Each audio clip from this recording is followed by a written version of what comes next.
kewenangan Munas untuk memilih ketua dewan-dewan yang ada di Golkar itu disetujui dalam rapat-rapat komisi tadi, dan apakah memang penghapusan kewenangan Munas untuk memilih ketua memindahkannya kepada itu adalah untuk memuluskan niat Pak Jokowi untuk bergabung di Partai Golkar gitu. Terima kasih Pak Bahlil.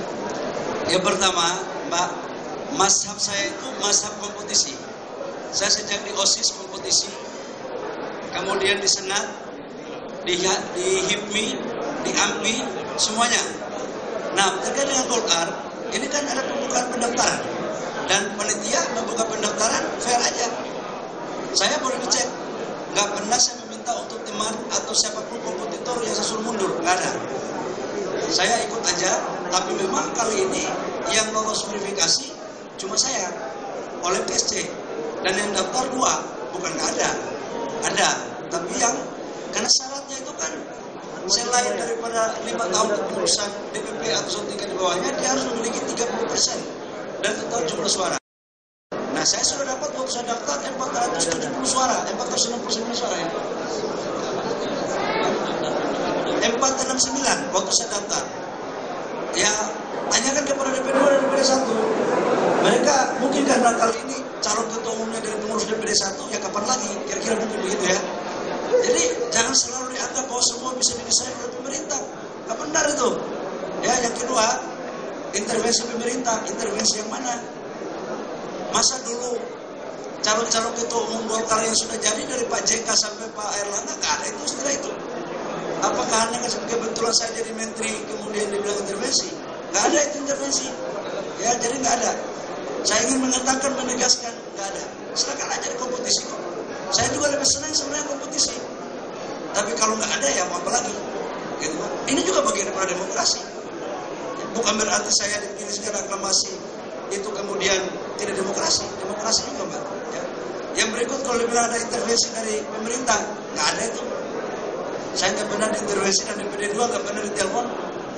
Siapa yang menelpon mereka? Kalau saya telepon ya, yang namanya saya cari suara, gimana gue nggak telepon? Ya kan? Masa saya menteri telepon cari suara dibilang intervensi dari atasan saya, kan nggak ada urusan, gitu ya, Mbak ya. Yang berikut menyangkut dengan dewan. Jadi gini, tujuan Munas itu ada 3 keputusan di dalam mekanisme anggaran dasar kita sebenarnya. Pertama itu memilih ketua umum dan formatur. Yang kedua itulah mengesahkan program kerja dan rekomendasi. Yang ketiga itu adalah anggaran dasar rumah tangga. Pemilihan ketua dewan pertimbangan, dewan kehormatan, dewan-dewan itu sebenarnya tidak ada dalam agenda Munas. Jadi kita harus kembali kepada kitab perjuangannya. Justru menurut saya malah saya bertanya, dasar itu ada itu apa? Waktu itu saya berdiskusi sama SC. Oh, saya 4-5 hari lalu sudah berdiskusi sama SC. Saya kan sebagai kader yang berproses, kita ini bukan kader kacang goreng. Saya ini tahu ikut merumuskan juga barang ini. Saya kan waktu musda, kemudian di tingkat 1, tingkat 2 kan saya steering komite. Jadi saya diskusi sama steering Pak Adis. Coba buka landasannya, apa penentuannya dewan pimpinan, dewan kehormatan. Yang dipilih itu ketua umum. Gitu. Jadi ini kita kembali kepada kita perjuangannya, nggak ada yang salah ya Pak ya. Dan itu biasa aja kok dinamika. Jadi nggak ada sampai dikait-kaitkan bahwa ini nanti siapapun, mau Raja Sumatera, Raja Papua, Raja Jawa, Raja Bali, nggak ada itu ya Pak ya. Bahlil, selamat siang. Saya Tia dari SCTV.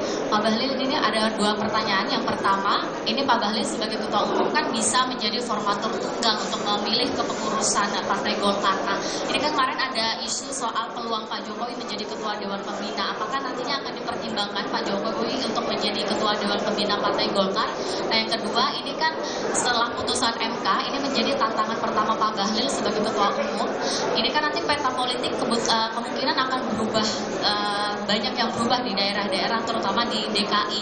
Bagaimana cara Pak Bahlil untuk mengatasi putusan MK ini ke depannya dan membuat Kim ini tetap solid gitu Pak? Terima kasih. Yang pertama, teman-teman, kita ini berpikir yang positif. Jangan selalu negatif terus. Makanya bangsa ini gak maju gara-gara, bukan bangsa ini terlambat maju itu gara-gara pikiran kita terlalu negatif duluan. Jadi nggak ada sampai urusan Pak Presiden Jokowi mau jadi ketua Dewan Pembina itu sampai dengan hari ini nggak ada. Ya, saya berdiskusi kok nggak ada. Jadi nggak benar itu pikiran itu. Tapi kita nggak boleh melarang orang berasumsi. Negara kita kan demokrasi.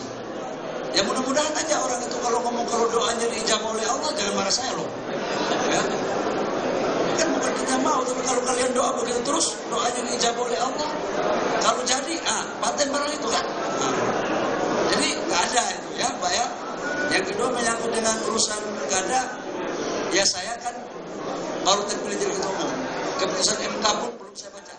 Tapi saya yakinkan bahwa koalisi Indonesia Maju solid, dan namanya politik itu dinamis, ya dinamis.